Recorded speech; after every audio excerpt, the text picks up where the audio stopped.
Chers amis, bonjour. Nous continuons donc notre étude du Kitsur Likutei Moharan. Et voilà la deuxième Torah, Torah Bet, intitulée Emor El HaKohanim, tu diras aux Kohanim, aux prêtres.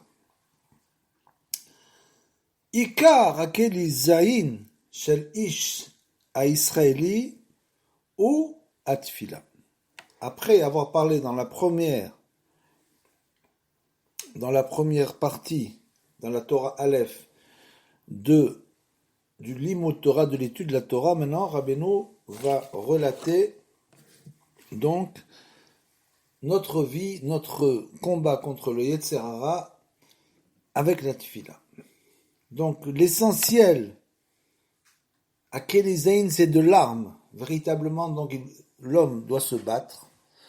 Ce monde n'est pas un long fleuve tranquille, et c'est un monde où malheureusement on est obligé de se battre de tous les côtés, et donc pour se battre il faut avoir une arme. Donc l'essentiel de l'arme du juif, et ça c'est une chose, si tous les juifs comprenaient ça, bien sûr, le monde ne verrait pas les juifs de cette manière, la manière dont ils les voient, car ils ont entre leurs mains une arme extrêmement puissante, une arme terrible. Cette arme-là, c'est la tfila, la prière. Vekol hamilchamot shetzarich adam lirvosh, et toutes les guerres que l'homme doit faire dans ce monde, en milchamot hayetzer hara, que ce soit les guerres comme on l'a expliqué contre le Yetzer Hara, le mauvais penchant, en sharei milchamot, ou que ce soit toutes les autres guerres que l'homme doit faire dans ce monde, imam monim ve'acholkim, à tous les gens qui nous empêchent d'avancer, qui viennent se mettre sur notre chemin, sur notre voie pour nous faire trébucher. Tous les gens, ce qu'on appelle les Rechaïm, sont des gens qui, ne voyant que eux, bien sûr, ne voient pas la personne qu'ils ont en face d'eux, et donc c'est souvent avec ce genre de personnes qu'on a des problèmes. En milchamot hayetzer hara, donc en sharei milchamot im hamonim ve'acholkim, hakol al yedei atfila, on peut tout vaincre grâce à la prière. On peut vaincre toutes les guerres, quel que soit le problème qu'un homme rencontre dans sa vie, il peut régler tous les problèmes avec la prière. Le seul problème qu'il faut qu'il comprenne, c'est pas en une prière qu'on peut régler des problèmes qui sont la conséquence d'un comportement de 10 ans, 20 ans ou 30 ans. Donc il faut continuer, commencer et continuer à prier et ne pas regarder le résultat. Continuer, ça peut prendre très longtemps, comme l'explique Rabbi Nachman. Aussi il explique dans un autre endroit qu'on doit arriver à construire en haut jusqu'à ce que l'homme puisse ait construit en haut sa maison de prière en quelque sorte. Donc ça peut prendre des années. Quand il a construit la maison de prière, à ce moment-là, bien sûr, il commence à avoir des résultats. Mais ça prend du temps. Donc tout ça avec la prière, ou misham kol chiyuto, et toute la vitalité d'un homme ne vient que de la prière. Tout ça, puisqu'on sait que la prière, c'est un mouvement de bas en haut, où l'homme veut rencontrer la divinité, donc il s'élève grâce à la prière, il s'élève, et en s'élevant, c'est là qu'il prend toute sa vitalité, il s'élève vers Hachem. Alors que l'étude de la Torah, c'est exactement le sens inverse, c'est de haut en bas, puisque l'homme étudie, et en quelque sorte, Hachem vient lui expliquer. Donc il s'élève grâce à la prière. Alken, Misherotse, Liskot, le Kedushat Israël Behemet, celui qui veut véritablement atteindre la sainteté du Ham Israël, qui est une sainteté extrêmement élevée, bien sûr. Tsarir, les Arbot, Betfila ou Bakashot, Vesichot, Beno, les Benkono. Il devra donc multiplier les prières et, bien sûr, surtout, le grand niveau, le très haut niveau de Roi Kodesh qu'il peut atteindre avec les Bodhisattva, le dialogue avec Dieu. Comme on l'a expliqué souvent, quand on fait une prière qui est écrite dans un livre, il faut savoir que le Mekatreg, l'accusateur, connaît parfaitement sa prière. Donc il peut contrer, accuser l'homme, et d'un coup l'homme commence à penser à autre chose au milieu de la prière. Ça, c'est du fait de l'accusateur qui est venu et qui a embrouillé le cerveau de l'homme, sachant exactement ce qu'il allait dire. Quand l'homme se met en idbo des doutes, l'accusateur n'a aucune idée de ce qu'il va dire, aucune idée. Bien sûr, c'est pas facile, idbo des doutes, c'est pas évident. Au début, on peut s'asseoir, on n'arrive même pas à sortir un seul mot. Il faut savoir que petit à petit, un dialogue va s'instaurer. Et en fait, ce dialogue, c'est tout simplement qu'Akadosh Baruch Hu, il met dans notre bouche, il met les mots qu'il veut entendre. C'est une chose assez incroyable, cette idbo des doutes. Et c'est une chose extrêmement puissante que l'homme, tous les jours, essaye de prendre un temps, un quart d'heure, une demi-heure, ou plus s'il peut. Il peut commencer par 5 minutes, où il va s'asseoir à un moment fixe de la journée et faire idbo des doutes. Par exemple, après la tfila, etc., ou quand il a un moment où il sait qu'il est tranquille, il fait 5 minutes d'idbo des doutes, 10 minutes, il parle avec Akadosh Baruch Hu dans son langage. On va voir plus loin, bien sûr, on va reparler beaucoup de l'idbo des doutes, comment faire l'idbo des doutes, etc. Et là, c'est une introduction. Donc, Sichot Beno le Ben Komo, qui zeikar akelizaïn et natsear milchama, parce que ça, c'est l'essentiel de l'arme que l'homme détient, le juif détient dans ce monde, c'est l'arme principale que nous détenons pour nous battre et pour réussir dans ce monde. Mi shomer et abrid zoché le tfila. Celui qui garde l'alliance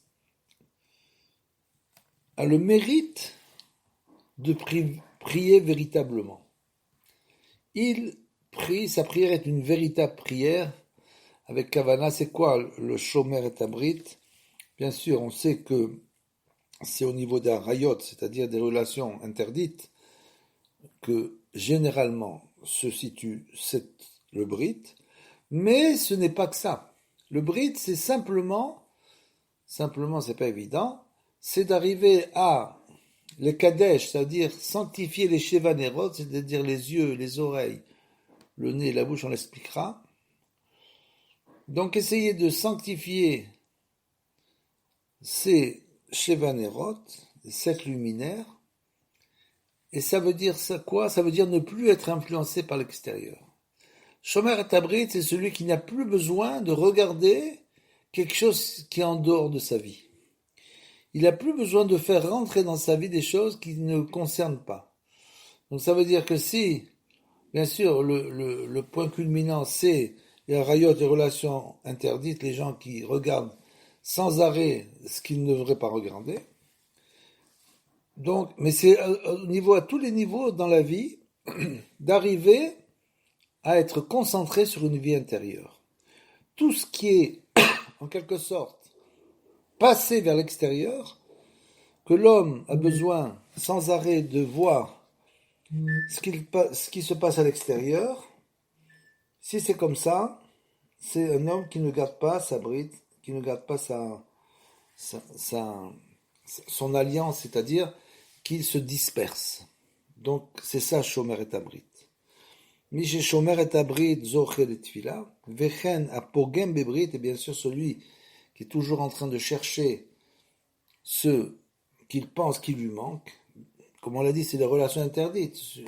Cet homme, par exemple, est déjà marié, il n'a absolument pas besoin d'aller chercher autre chose que sa femme. Donc si il va chercher des choses qui lui sont interdites, totalement interdites, et il va regarder à l'extérieur pour assouvir ses passions, c'est ça ce qu'on appelle pogam et abrit.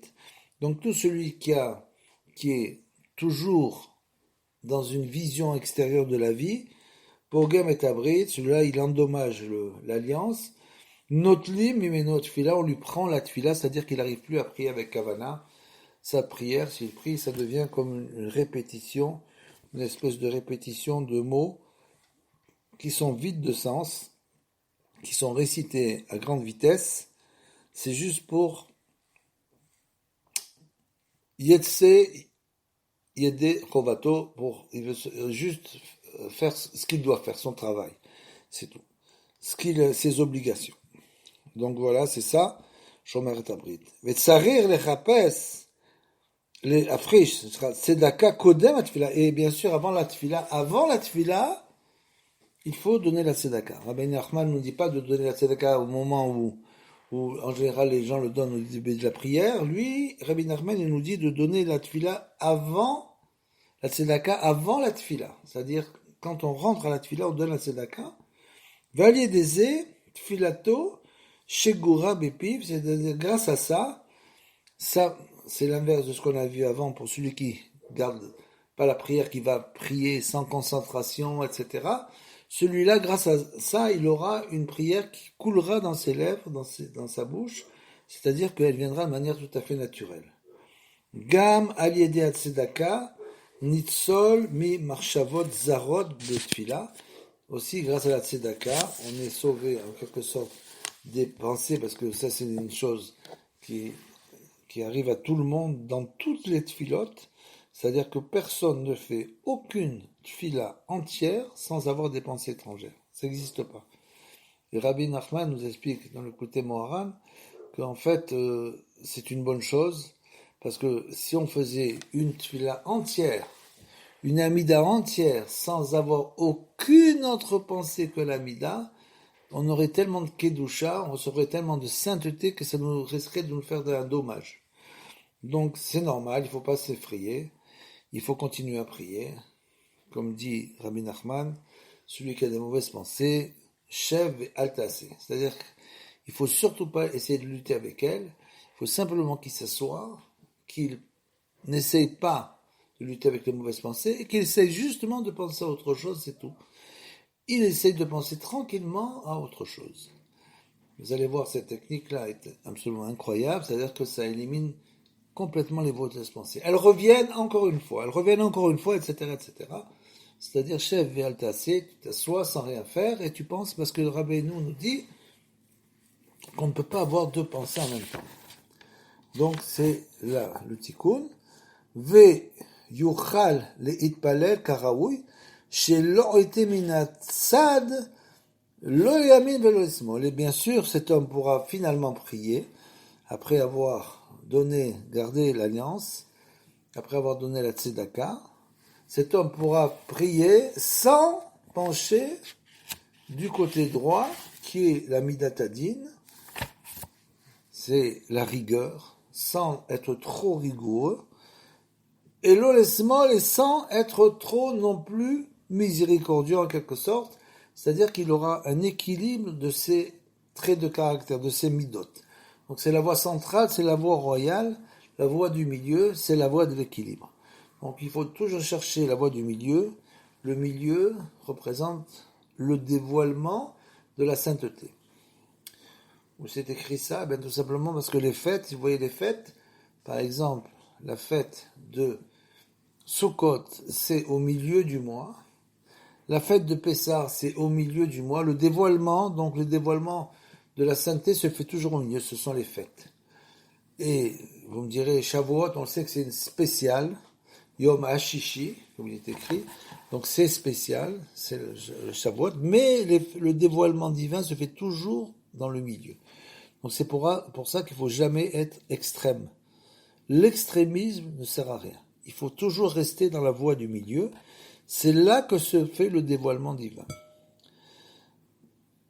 Donc, Yochal Itpalel, celui-là, il pourra prier, sans pencher à droite ou à gauche. Rak Yechalkel Kol Devarav Be Mishpat. Il pourra, grâce à ça, Be Mishpat, ça veut dire dans la voie du milieu de la justice, qui doit être celle du milieu. Il pourra arriver à s'exprimer tout ce qu'il aura à dire de manière juste et équilibrée. Et Efshar Liskot, la tfila beshlemut, qui im al yedeh shmirat abrit, on l'a dit, on ne peut pas réussir à mériter la prière, de prier de manière entière, uniquement on pourra mériter uniquement grâce au shmirat abrit, comme on l'a dit, en gardant l'alliance, beshlemut, entièrement. Alken, sarir kol echad lekasher tfilato le tzadik ador. Parce que bien sûr, cette guerre-là, c'est une grande guerre avec le Yetzer Hara. On sait que le Yetzer Hara, la plus grande guerre, c'est sur les harayot. C'est les relations interdites.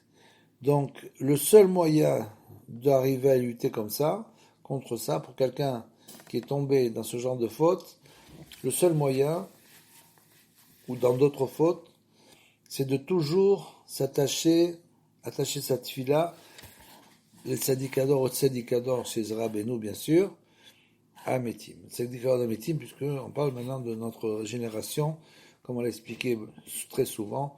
La génération, il y a, par exemple, en parlant de Noach, il est écrit Noach ish tzadik bedorotav. C'est-à-dire qu'il était ish tzadik bedorotav, dans sa génération à lui, il était ish tzadik. Et Rachid nous dit là-bas, mais s'il avait été dans la génération d'Abraham, il aurait été comme Kloum, Kloum. Rien du tout. Une chose incroyable. Ça veut dire quoi? Ça veut dire qu'il y a le tzaddik de sa génération, c'est-à-dire les hommes kashers, les ksherim, ce qu'on appelle Iré Shamaim, les hommes qui craignent Dieu, de la génération, c'est-à-dire de notre petite génération, qui est une génération de 50 ans, la guide, disons 50 ans, 30 ans, mais il y a le tzaddik ador, un moufrar spécial, celui qui est le grand tzadikador de la grande génération. C'est-à-dire que la génération de Rabbi Shimon Bar Yochai jusqu'au Arizal, ça c'est une génération qui a duré plusieurs centaines d'années. Du Arizal au Baal Shem Tov, ça c'est une autre génération. Baal Shem Tov jusqu'à Rabbeinu, ça a été une autre génération, puisque Rabbeinu finira tout le tikkun jusqu'au Mashiach. Donc, c'est des grands tzadikim. On n'est pas en train de parler de tzadik bedorotav, du tzadik de sa génération. On est en train de parler de Avraham, c'est-à-dire du grand tzadik que, à côté de celui-là, l'autre, Nershav le Kloum, comme dit Raji, une chose assez incroyable, qui parle de Noach en disant Nershav le Kloum. Il était comme si rien du tout. Donc, il faut bien comprendre, ça c'est le tzadik. Et si on relie sa prière au tzadik, comme on dit, Ani Mikasher Tatzmi, les tzadikim, Shachne Afar, les tzadikim Ametim, les Rabbeinu Nachman Menfege, au début de la tefila, les Kasher Tfilato, les tzadikim Ador, donc Ametim, qui aiment Yodim, la'alot, kol la tfilot, ou tfila, les makom, chez Sarir, là. Le Harizal dit aussi ça, qu'au moment où on fait, il dit au moment où on fait le schéma Israël, on doit les chaven aussi, le tzadik. Pourquoi? Parce que lui, le tzaddik, il sait comment faire monter la prière à la porte. Chacun, on a dit, il y a 39 portes, il y a toutes les tribus d'Israël, chaque tribu a une porte aussi. Donc ça veut dire que il faut arriver, que notre prière puisse arriver à la porte où elle arrive. Et comme l'explique Rabbeinu, il va l'expliquer plus tard bien sûr, même si tu arrives à la porte, c'est pas sûr que tu arrives à ouvrir la porte. Donc il faut aussi qu'elle soit ouverte. Donc tout ça, c'est ça le tikkun.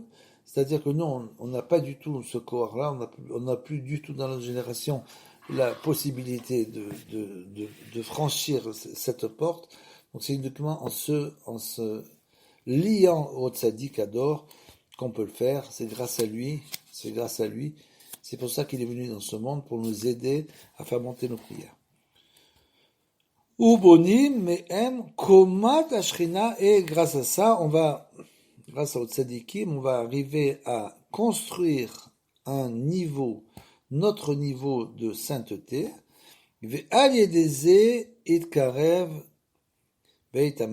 grâce à ça, le Mashiach pourra se révéler, c'est-à-dire que si tout le monde se mettait à prier aujourd'hui en se rattachant au tzadik ador, il est évident que le Mashiach viendrait tout de suite.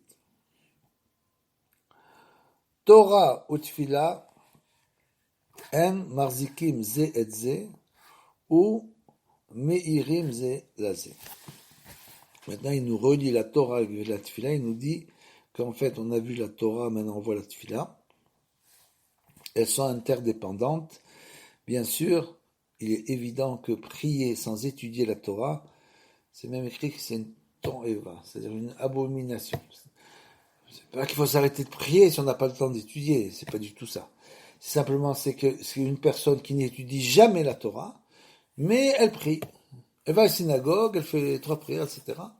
Bon, c'est mieux que rien, on peut pas dire. Mais c'est dans la pensée, dans la forme de pensée. Si quelqu'un, dans sa forme de pensée, il pense qu'il va prier et qu'il n'a pas du tout besoin d'étudier, sa prière sera comme inexistante parce qu'il faut qu'elle soit liée à la Torah.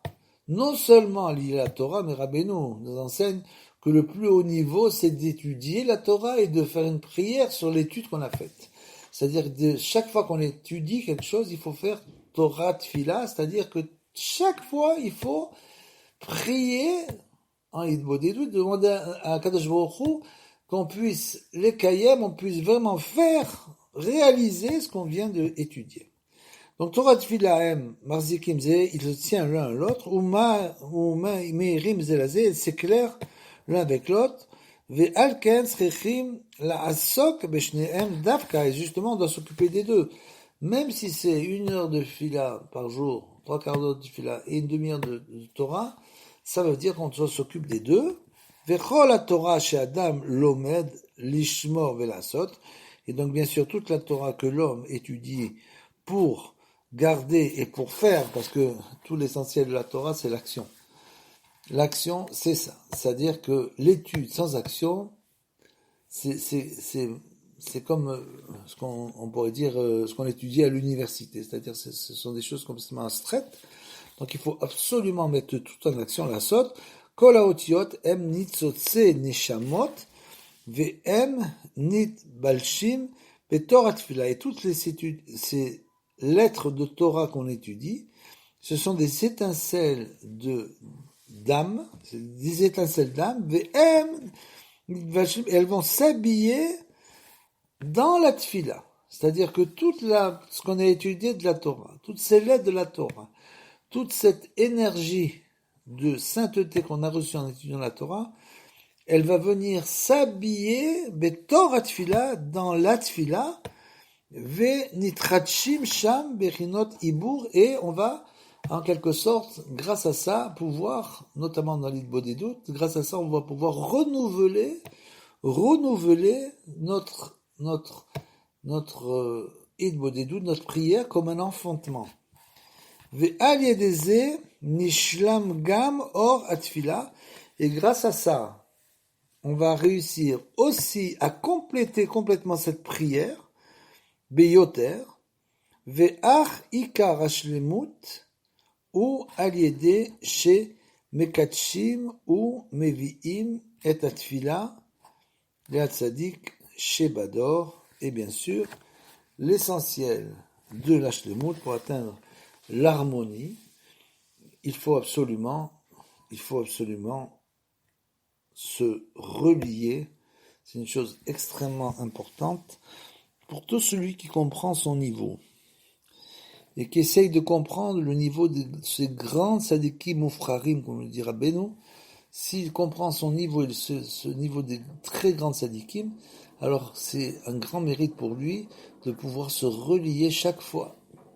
Chaque prière, chaque étude, tout ce qu'il fait, il doit le relier au Tzadik Ador, au Nachal Novea, au fleuve jaillissant, mais Korma, source de sagesse, s'il arrive à se relier à ce fleuve, rentrer lui-même à l'intérieur de ce fleuve jaillissant source de sagesse, et se relier à Rabbi Nachman ben Fege ben Simcha, s'il peut se relier à Rabbeinu Akadosh, c'est clair que sa prière va monter à un niveau et son étude bien plus élevé que s'il reste seul dans son coin à prier en croyant que ses prières vont s'élever dans les cieux. Donc, bien sûr, c'est comme ça qu'on obtient l'harmonie.